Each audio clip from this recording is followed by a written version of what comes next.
Statistics, they work really funny if you manipulate them in the appropriate ways to show that the Navy is probably the fattest. What is up, guys? You're tuning in to Nikki MGTV for another military video for all your military video needs. As always, you can hit me up on Instagram, Snapchat, or down in the comments below if you have questions. But as always, let's roll right into the topic. That is, there has been news. This is like an annual thing that comes out as far as a report in regards to what branch is the fattest. So obviously, like, let's go through them. Marines are known to be the PT studs, then the Army, then the Navy, then the Air Force being like the lowest. And if you're to throw the Coast Guard in there, just shake it up, throw it somewhere. It'll be somewhere, land there. The Navy has been considered the fattest, okay? And they are saying that 22% of the Navy are considered obese. And to be fair, there were a lot of good points from the Navy Times article. There's a lot of good points from a lot of these articles. So the first point of contention I want to bring up, not because it's something that I'm just like, oh, I'm trying to vouch for all fat people. No, what I'm trying to say is that they use the BMI, the body mass index. If any of you have done any research or studying or read any journal articles like I have, as far as even for my class now, as far as epidemiology and studying the effects on obesity and stuff that I've been going through, BMI is only based off height and weight. And I'm not saying everybody in the military is a bodybuilder, right? So there are people that are considered overweight that are bodybuilders. And I feel like the services have tried to adapt to these many different types of body styles and things like that. That's why we've seen the adjustment in how we've done this. And the ability to actually, on a cost-efficient way, determine someone's body fat is very time-consuming and expensive. So this is why BMI is actually used. And to give a little tidbit for people that are out there looking to join the military that are not in weight standards, some of you guys are like trying to just make tape. And someone asked this in a live stream. Do not just try and make tape, because if you are going up for tape, that's first off your first warning sign that you need to be losing weight. Second off, I want to say the scale, while it does have calibration, stuff like that, you control more of what the scale is going to tell you than if somebody is going to measure it for you. A lot of times there are complaints from people that do get taped that they feel like they were taped improperly, or maybe seen to be, or maybe portrayed as being heavier than they are. Obviously, if me and you measure something, we can come up with very different things. So do not leave it up to tape if you're looking to join, or if you're in the military in general. Just do not go into the area of being taped. That's just my biggest suggestion for anybody. The other factor that you have to look at is size, the population itself that's within that branch.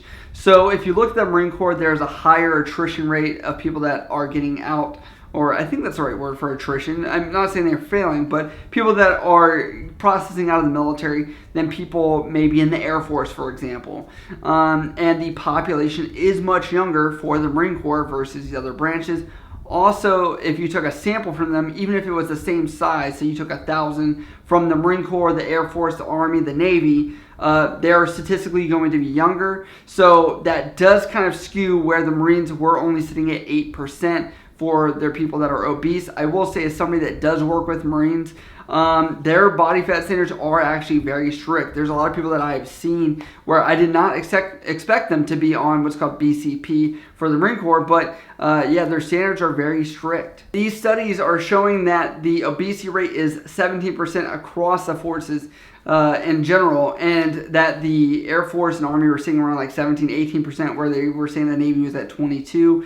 Also to note that they said that the Marine Corps suffered from a lot more knee and back injury stuff. Personally, I will say my experience treating people for my role as an independent duty corpsman, treating people that are Marines, I've seen a lot more injuries from the PT that they do. Obviously, if you're going to work out and you're going to stay fit, proper form, stuff like that does remain important. And if you're not working out and you're still eating like you do, like a lot of Marines are going to do, and still go to Chili's or wherever, you know, fast food place you're at, you're going to gain weight. So there are some other things I want to throw in there. Now, I'd like to say that this is not only a problem for the services as far as like people that are in already. It's people that are joining as well. I've mentioned this in previous videos.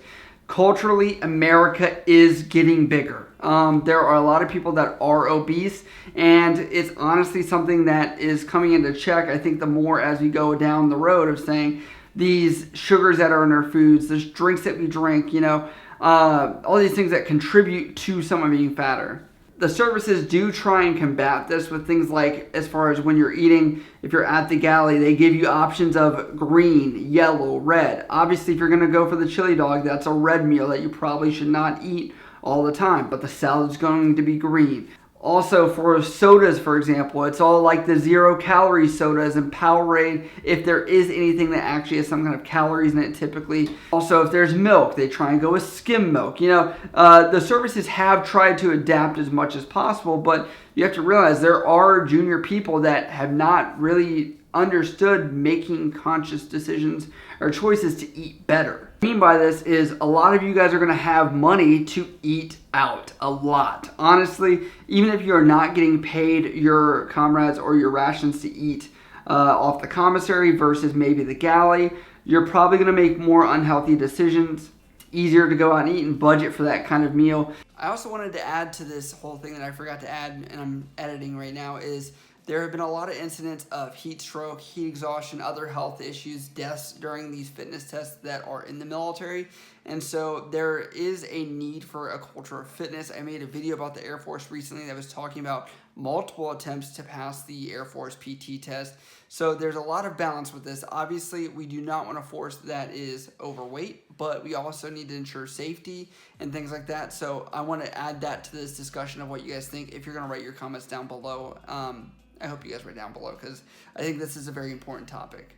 As somebody myself that has dealt with weight issues, obviously I'm still trying to keep within standards, run, push-ups, the whole 9 yards, working out constantly. I love food, and I know that, and that's one of my weak points, and I know where I need to get to as well, and I think that maybe that self-recognition of myself, there are things that I'm going to go forward with. I've been talking about running a marathon because I'm just trying to start with some kind of goal. And honestly, I will give a huge shout out to like Nick Bear and Austin Alexander, all these other people that do motivate me, because I put out military content all the time. I obviously lead by example in other ways, but I want to say I wish I could lead more in example as far as fitness and stuff goes like that, because that is one thing I'm self-aware that I wish I portrayed better for you guys, to be honest. Maybe if I made fitness videos, I don't know. Let me know for you to watch them if you want to see this guy slim down a little bit, because as I'm getting older, the more I see I need to drive into that, and I do work out, but my diet is where I lack, and that's where I think I need to push a lot more. So that's my self-awareness, and if you're in the military, you're in the Navy, get out there, PT, watch what you're eating. But overall, what do you guys think about the fattest branch supposedly being the Navy? You know, now that I've kind of broken down some of the analysis of statistics as far as the BMI and how effective that is. So looking at the sampling of the population, this is a pure statistic standpoint. Obviously, it will have some truth to it, but also understand that there are some ways to skew statistics or the way that they may be flawed. If you guys do have questions about the military, anything else, you can always hit me up on Instagram, Snapchat, or down in the comments below. I love you guys. I'll see you next time.